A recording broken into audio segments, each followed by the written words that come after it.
आप देख रहे हैं मथुरा न्यूज 24। नमस्कार, आप देख रहे हैं मथुरा न्यूज 24। मैं हूं आपके साथ राधा कुंदेरिया। आइए नजर डालते हैं आज की खास खबरों पर।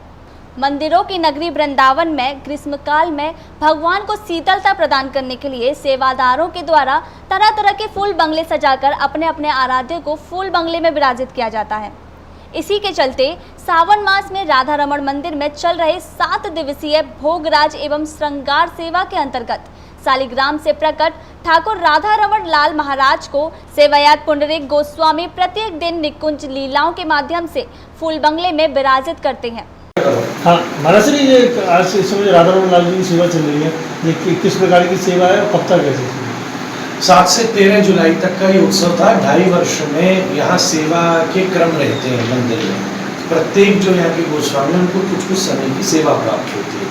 हमको 7 से 13 जुलाई लगभग 7 दिन की सेवा मिलती है और मेरे पूज्य पिताजी का सेवा तो नित्य ही किसी न किसी की सेवा है और उनका एक विशेष भाव था कि वो सेवा को महोत्सव की तरह संपन्न करते थे। तो उन्हीं की प्रेरणा से मैं भी बालक बने से जब से उनका गोलोकवास हुआ इस सेवा को महोत्सव की तरह करना, हर बार करना तो सहज था। देश भर दुनिया भर में हम लोगों के राधा रमण जी के प्रेमी हैं, हमारी परंपरा के शिष्य हैं, वो सब उपस्थित रहते थे। पर इस बार सबका हृदय आर्द्र था क्योंकि लॉकडाउन की वजह से 4 महीने से राधा रमण जी के दर्शन नहीं हो रहे थे। हम लोग तो साल भर पहले से बड़े विशाल महोत्सव की योजना करते थे। आपको पिछली बार का भी स्मरण सभी जनों को होगा। सारे यहाँ बड़े बड़े कलाकार आए, हेमा मालिनी जी ने नृत्य किया, मुंबई के बड़े बड़े कलाकारों ने यहाँ अपनी नृत्य प्रस्तुतियाँ करी, गायन किया। तो इस बार हमारे लिए बड़ा ऊहापोह था ये सब कैसे हो, पर राधा रमण जी ने बड़ी विशेष कृपा करी। और मैं आपको सच बात कहूँ, लॉकडाउन तो हम लोगों के लिए एक वरदान की तरह उपस्थित है कि बहुत सारी ऐसी चीज़ें जो हम यहाँ लोगों की उपस्थिति की वजह से नहीं कर सकते थे, वो इस बार हमको करने का सौभाग्य मिला। जैसे कि चौक में जहाँ लोग दर्शन करते हैं वहाँ जल भरा और ठाकुर जी का नौका विहार हुआ, जो कि आज से 190 वर्ष के बाद हुआ। 190 वर्ष के बाद यह अवसर मिला। ठाकुर जी को नित्य चौक विविध कुंजों के रूप में सजाई जा रही है। एक दिन ग्रंथालय शब्द ब्रह्म और पर ब्रह्म का मिलन हुआ। एक दिन सबने वो चित्र देखे कि भाव ये था कि हरि हर का मिलन था। बर्फानी इस गर्मी के माहौल में वो अंग धर्म स्वरूप धारण करके स्वयं भोलेनाथ यहाँ चौक में पधारे और श्री राधा रमण जी और भोलेनाथ की मुलाकात हुई। इस प्रकार से हम एक प्रकार देखें तो निश्चित समस्या है, दर्शन नहीं है, हम सबको भी लोगों को बुलाना था।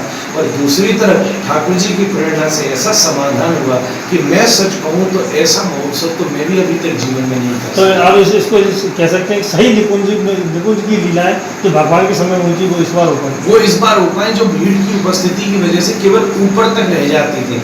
इस बार पूरा मंदिर उसकी भावना में घिरा हुआ था। और सबसे महत्वपूर्ण बात एक ये रही, ठाकुर जी की सेवा भोग से होती है, राग से होती है और श्रृंगार से होती है। ये तीनों से ही सेवा संपन्न होती है। जब तक ये तीनों चीज नहीं हो तब तक सेवा पूर्ण नहीं मानी जाती। और ये तीनों सेवा पूरी करनी थी तो श्रृंगार भी बंगलों का ऐसा हुआ जैसा कभी नहीं हो सकता।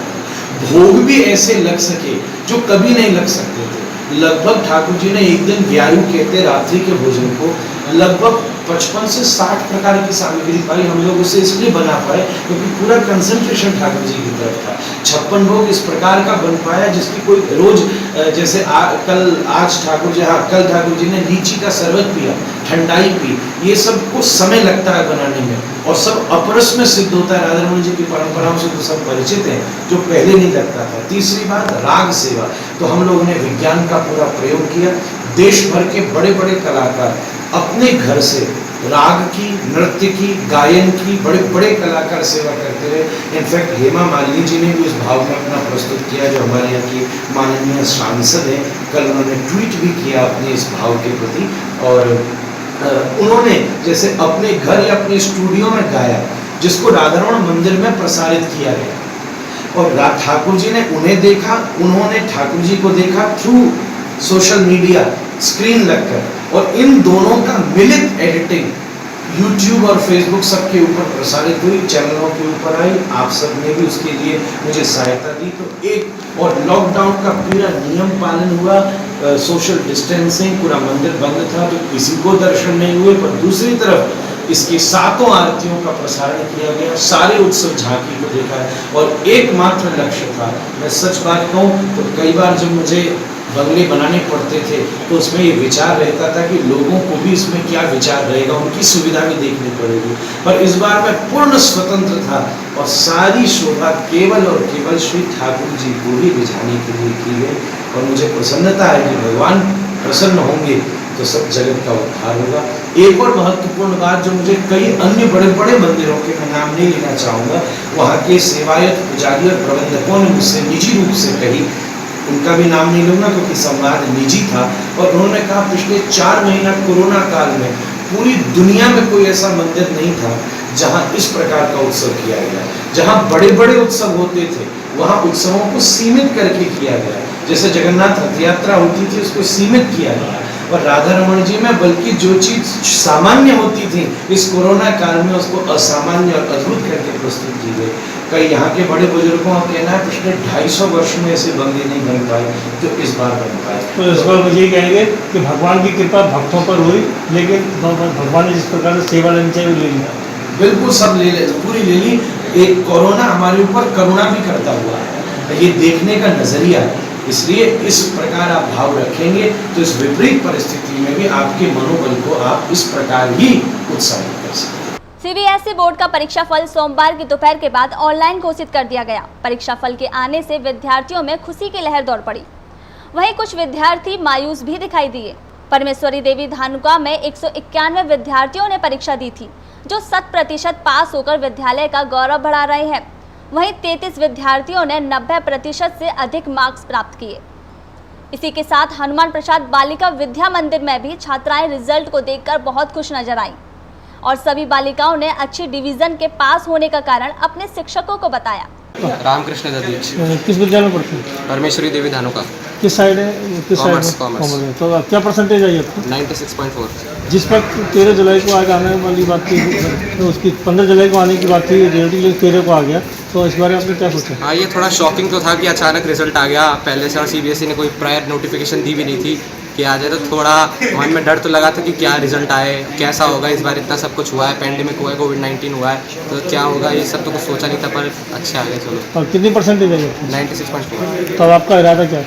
अब आगे मैं MBA करने की सोच रहा हूँ। इसकी तैयारी पूरी कर ली आपने? जी हाँ। तो MBA कहाँ से करेंगे? वो तो फिर आगे जो मैं उसके MBA का पेपर होता है कैट, उस पर डिपेंड करता है कि कितने मार्क्स आएंगे इस पर। अरे इतनी आपने जो मेहनत की, 94 आपके 96.4 पॉइंट आए, इसको किसको श्रेय देंगे? मैं ऑब्वियसली सबसे पहला श्रेय तो हमारे टीचरों को दूंगा, जो सारे सब्जेक्ट टीचर हैं, क्लास टीचर हैं, हमारे प्रिंसिपल सर हैं, जिन्होंने इतनी मेहनत करी। और इस विद्यालय को श्रेय दूंगा कि इतनी मेहनत करो। उसके बाद अपने माता पिता को मैं श्रेय देना चाहूँगा इसके लिए ज़रूर, कि उन्होंने भी मेरे पीछे बहुत मेहनत करी है कि मैं इतना लाऊं, बहुत ध्यान दिया है मेरे परसेंटेज लाने के पीछे, मेरी पढ़ाई के पीछे। तो परमेश्वरी धानुका के अन्य जो विद्यार्थी आएंगे उनको आप क्या बोलेंगे? अन्य विद्यार्थियों को मैं यही बोलूँगा कि बस विद्यालय की कमी निकाले बिना आप बस विद्यालय के टीचरों का सम्मान करते हुए उनसे जो प्राप्त हो रहा है, उनसे उनका वो जो बोल रहे हैं उनकी बातों का अनुसरण करें और उनके पद चिन्हों पे चलें, तो आप भी अच्छे मार्क्स लेंगे। अरे जो आपके साथ के छोटे आपकी मतलब बहनें हैं, उनके लिए आप क्या बोलेंगे पढ़ाई के लिए? पढ़ाई को स्ट्रेस न फील करें और डिटरमाइंड रहें, कंटिन्यू पढ़ाई करें और ये नहीं सोचें कि मार्क्स कितने आएंगे। अपनी पूरी पढ़ाई दें, अपना पूरा बेस्ट करें, प्रैक्टिस करें डेली, परसेंट अच्छे करें। कोरोना वायरस से संपूर्ण विश्व की रक्षा हेतु आचार्य पंडित श्री नरोत्तम लाल सेवा संस्थान के तत्वाधान में महापूजाओं का क्रम निरंतर जारी है। इसी क्रम में सावन के दूसरे सोमवार को भी भगवान महामृत्युंजय और द्वादश ज्योतिर्लिंग की विशेष आराधना की गई और 1111 श्री पार्थिवेश्वर शिवलिंग निर्माण पूजा आचार्य पंडित श्री विष्णुकांत शास्त्री जी के द्वारा श्री राधाकांत मंदिर में की गई, जिसमें 11 ब्राह्मणों ने श्री राधाकांत मंदिर एवं अपने अपने घरों से ऑनलाइन रुद्राभिषेक संपन्न किया। साथ ही बॉलीवुड के महानायक अमिताभ बच्चन एवं उनके परिवार के लिए जल्द स्वस्थ होने की भगवान से प्रार्थना भी की। भगवान शंकर आशुतोष महामृत्युंजय सब प्रकार के अरिष्टों को दूर करने की जिनमें क्षमता है, जिनकी कृपा से सभी प्रकार के अरिष्ट दूर हो जाते हैं, सभी प्रकार की व्याधियां दूर हो जाती हैं। तो भगवान श्री राधाकांत की सन्निधि में वृंदावन धाम में कोरोना महामारी के समय में संपूर्ण विश्व में जो स्थिति हो गई है, उससे लोगों को जो कष्ट प्राप्त हो रहा है, जो बीमारियां बढ़ गई हैं, उन संपूर्ण आपदाओं की शांति के हेतु यहाँ पर 12 ज्योतिर्लिंग का पूजन करके और ये रुद्राभिषेक का विधान किया गया है। आज अष्टमी और सोमवार का विशेष महत्व है। इसमें भगवान सांब सदाशिव की उपासना का विशेष महत्व है। तो भगवान सांब सदाशिव की प्रीति के लिए ही आज विशेष करके यहाँ पर पार्थिवेश्वर का भी पूजन किया गया है। आज प्रथम दिवस 1111 पार्थिवेश्वर शिव जी का निर्माण करके उनका विधिवत पूजन करके और उनका भी अभिषेक चल रहा है। ये जो अभिषेक है, ये संपूर्ण विश्व में व्याप्त, जैसे महापुरुष अन्य जन और हमारे भारतवर्ष में भी ख्याति प्राप्त अमिताभ बच्चन जी अपने परकर के साथ में, उनके परिवार में जो ये स्थिति कोरोना से उत्पन्न हो गई है, ये संपूर्ण स्थितियां संपूर्ण विश्व में जितने भी लोग हैं, और इसमें एक विशेष संकल्प ये है, कदाचित जो लोग पधार गए हैं, जिनका देहांत हो गया है, उनके लिए गोलोक धाम की प्राप्ति हो, उनके लिए शिवलोक की प्राप्ति हो, इस मंगल कामना को करके ही इन रुद्राभिषेक का आयोजन किया गया है। ये रुद्राभिषेक भगवान शंकर की सांब सदाशिव की कृपा से सब लोगों के लिए अपनी व्याधि की निवृत्ति पूर्वक और दीर्घायु के लिए प्राप्त करें, आरोग्यता के लिए प्राप्त करें।